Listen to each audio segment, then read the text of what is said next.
Hello dear students, welcome to Indian advance studies. आज के इस वीडियो में हम लोग MHCET के बारे में डिस्कस करेंगे। MHCET, MHTCET महाराष्ट्र में जो कॉमन एंट्रेंस टेस्ट होता है जिसे MHCET कहते हैं, इसके बारे में डिस्कस करेंगे। ये क्या होता है, क्यों होता है, कब होता है, कैसे होता है, इसके प्रोज क्या हैं, इसके कॉन्स क्या हैं,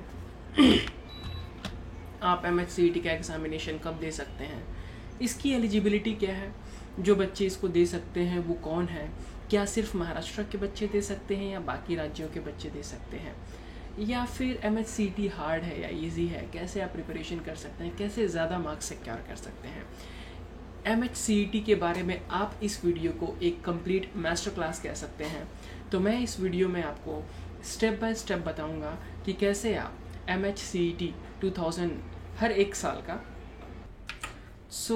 ये एक कंप्लीट मास्टर क्लास कह सकते हैं आप इस वीडियो को, बिकॉज मैं इस वीडियो में हर एक चीज़ को बड़ी बारीकी से कवर करने वाला हूँ, जिसके बाद हर एक पॉसिबल क्वेश्चन जो आपके दिमाग में होगा, जो आपके जहन में होगा, जो MHCET से रिलेटेड होगा, what ever question you have, all those questions will be clear, and this video is the complete master class of MHCET. So जो भी बच्चे महाराष्ट्र में CET देना चाहते हैं MHCET, ये उन बच्चों के लिए है। आप दे रहे हैं तो भी है, आप दे चुके हैं तो भी आपके लिए है, और अगर आप भविष्य में कभी देंगे तो भी ये आपके लिए है। तो इस वीडियो को आप स्टेप बाय स्टेप और लास्ट तक देखें, बिकॉज मैंने इस वीडियो में कुछ मैक्सिमम पॉसिबल क्वेश्चंस जो आपके दिमाग में आ सकते हैं MHCET से रिलेटेड, उन सारी चीज़ों को लिस्ट किए हैं। तो ये टॉप फ्रिक्वेंटली आस्क्ड क्वेश्चन है जो आपके दिमाग में होते ही होते हैं। उन सारी चीज़ों को हम लोग इस वीडियो में डिकोड करेंगे। इस जो मेरी आपको वीडियो दिख रही है, मैं इस वीडियो को साइड में लेता हूँ और यहाँ पे मेरे पास कुछ पॉपुलर क्वेश्चंस हैं, उससे हम लोग शुरू करेंगे। सो let's get started. Alright, so I have the question here, and ये क्वेश्चन हर एक पॉसिबल क्वेश्चन जो आपके दिमाग में हो सकता है उसे क्लियर करने के लिए इस वीडियो को आपको देखना है। तो ये एवरीथिंग अबाउट MHCET है। So let's get started. और question is, what is the difference between MHCET and MHTCET? MHCET जो होता है वो सारे एंट्रेंस एग्जामिनेशन जो महाराष्ट्र के अंदर होते हैं वो CET के अंदर आ जाते हैं, जिसे महाराष्ट्र CET यानी महाराष्ट्र कॉमन एंट्रेंस टेस्ट बोलते हैं। MHTCET बेसिकली फोकस्ड होता है जो PCM और PCB कोर्सेज होते हैं, जो एंट्रेंस एग्जामिनेशन है। फॉर एग्जांपल जो इंजीनियरिंग का एंट्रेंस एग्जामिनेशन होता है उसे यूजुअली MHTCET बोला जाता है। तो Maharashtra technical common entrance examination जो आप कह सकते हैं कि MHTCET इसे बोला जाता है, जो इंजीनियरिंग कोर्सेज के ऊपर फोकस्ड होता है। सो जो भी इंजीनियरिंग कोर्सेज हैं उनके लिए जो एंट्रेंस एग्जामिनेशन होती है उसे हम यूजुअली MHTCET बोलते हैं। ये पुराना नाम था, अब MHCET इसे टेक्निकली बोला जाता है। So this is the difference, there is nothing more difference. पहले क्या होता था, आप JEE मेन तो देते थे, उसके अलावा आप ये भी देते थे। उसके अलावा एक और चीज़ ये थी कि आप मेडिकल कोर्सेज के लिए भी आप इसी एंट्रेंस एग्जामिनेशन को देते थे। So there is a difference. Okay, अब मेडिकल कोर्सेज के लिए एंट्रेंस नहीं होती है, so not to worry. Our next question, is MHCET is easy?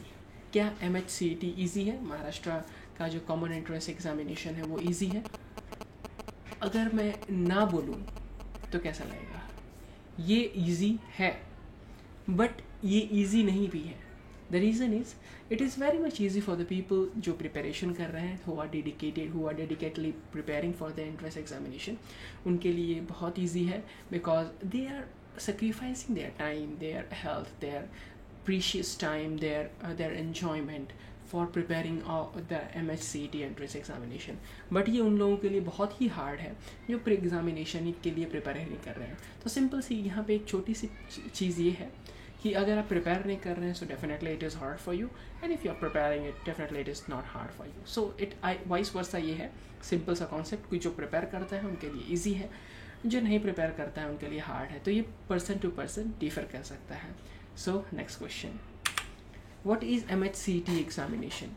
MHTCET examination क्या है? MHTCET एग्जामिनेशन वो है जिसके थ्रू आप महाराष्ट्र में अलग अलग कोर्सेज में आप एडमिशन लेते हैं। इंजीनियरिंग में लेते हैं, फार्मेसी में लेते हैं, एग्रीकल्चर कोर्सेज में लेते हैं, तो जिसमें भी आप कोर्सेज लेना एडमिशन लेना चाहते हैं आपको MHT CET का एंट्रेंस एग्जामिनेशन देना पड़ता है, एंड यही वो एंट्रेंस एग्जामिनेशन है महाराष्ट्र के अंदर। Okay, next question, who can give MHCET examination? कोई भी दे सकता है जिसने 12th पास किया है साइंस से, फिजिक्स, केमिस्ट्री और मैथमेटिक्स के साथ, वो बच्चे एंट्रेंस एग्जामिनेशन दे सकते हैं MHCET का। किसी भी स्टेट के बच्चे दे सकते हैं, इट इज़ नॉट कंपलसरी कि सिर्फ महाराष्ट्र के ही देंगे, दूसरे स्टेट के भी बच्चे दे सकते हैं, बिकॉज एजुकेशन जो होता है वो सबके लिए होता है, ना कि किसी एक पर्टिकुलर राज्य के बच्चों के लिए। Next question, is MHCET for medical?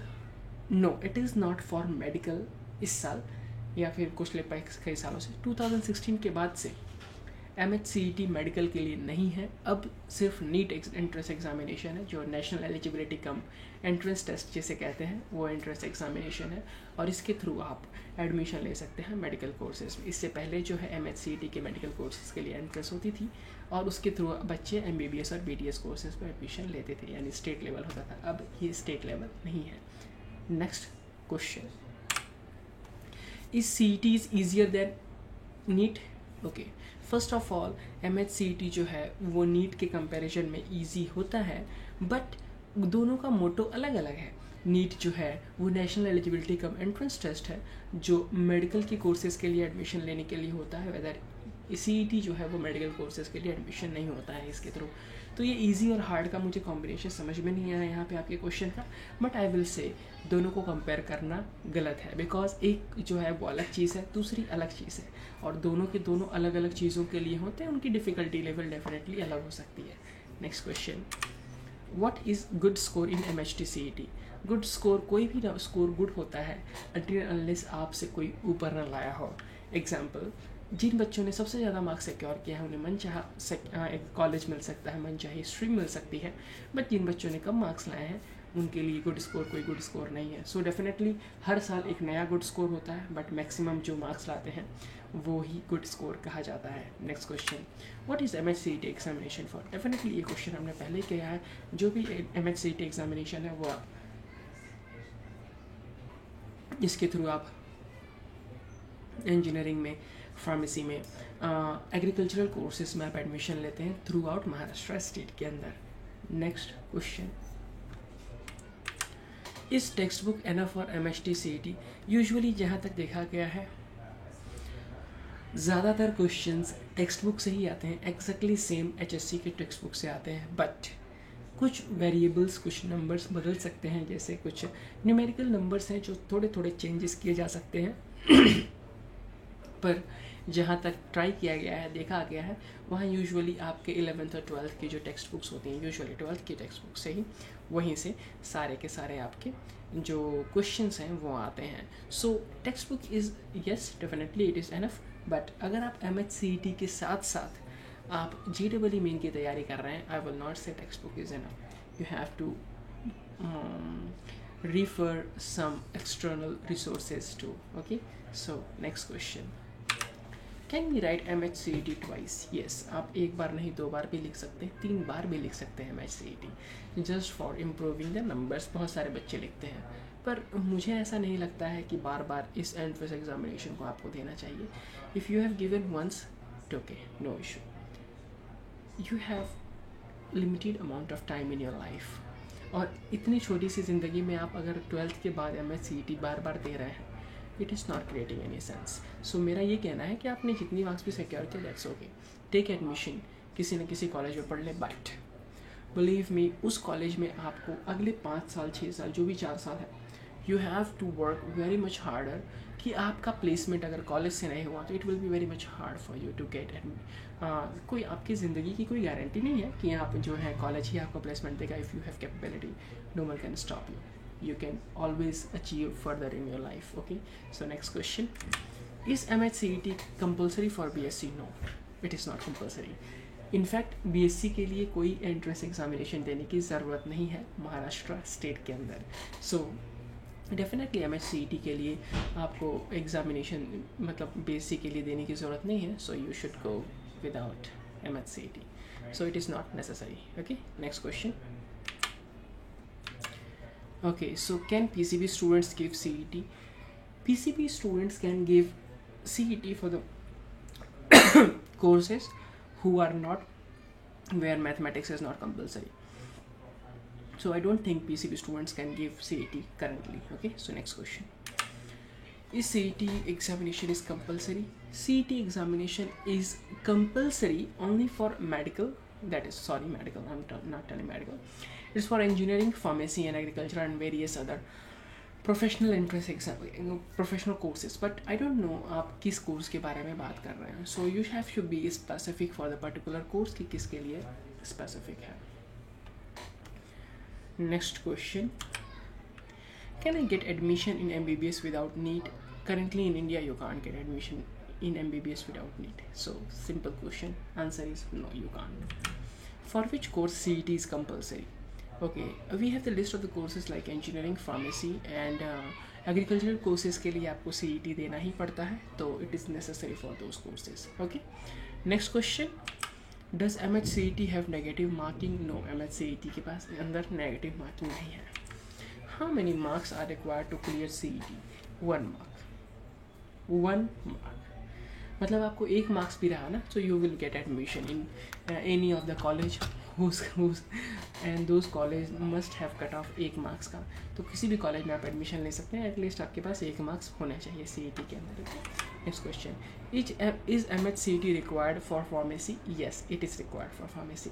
अगर आप महाराष्ट्र के अंदर फार्मेसी करना चाहते हैं, B.Pharma करना चाहते हैं, then MHCET is most important thing.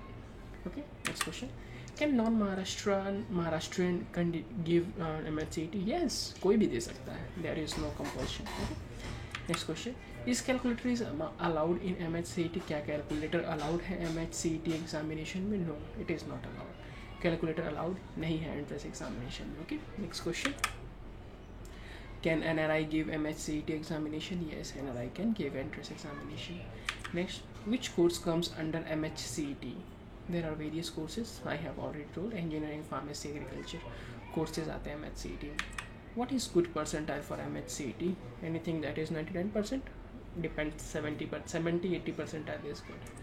How can I get good marks in MHCET? Leisure focused, best preparation strategy, problem solving, solve previous year sample papers, question papers. Definitely it is good. Okay. Next question. Can Karnataka students write MHCET? Karnataka students definitely can write MHCET. No compulsion. Any state student can write. We will talk about the important dates. Alright. So next question ये है कि इसकी important dates क्या है. Now we will discuss about the dates here. Usually इसका application form जो है वो February महीने में आ जाता है. फरवरी के लास्ट में आ जाता है और लास्ट आप मार्च के लास्ट तक भर सकते हैं. If you will talk about application form जो है वो आपको ऑनलाइन भरना होता है. एप्लीकेशन फॉर्म भरते वक्त आपको क्रेडेंशियल्स तैयार करने होते हैं, आपको ऑनलाइन फ़ीस भी भरनी होती है. तो this is what you have to do. Application form काफ़ी इंपॉर्टेंट है. जैसे आप एप्लीकेशन फॉर्म भरेंगे उसके बाद आपके सारे आगे के प्रोसेस स्टार्ट होते हैं. Next question. Admission process. Application form भरने के बाद आपकी एंट्रेंस होती है. एंट्रेंस एग्जामिनेशन के बाद रिजल्ट आता है. रिजल्ट के बाद आपकी काउंसलिंग होती है.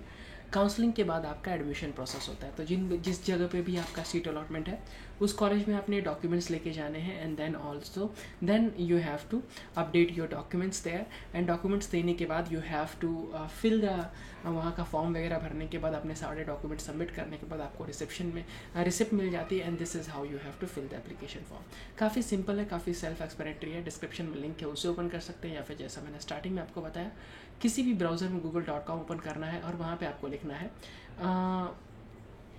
मतलब आप कैसे भी लिख सकते हैं. वहाँ पे लिखना है आपको MHCET और उसके आगे आपको IAS पेपर लिखना है. तो उम्मीद है इस वीडियो ने आपके MHCET से रिलेटेड सारे क्वेरीज को क्लियर किया रहेगा. ऐसी ही वीडियोज़ अगर आपको फ्यूचर में भी चाहिए तो चैनल को सब्सक्राइब करें, लाइक करें अगर आपको ये वीडियो पसंद आए तो. Thank you so much for watching.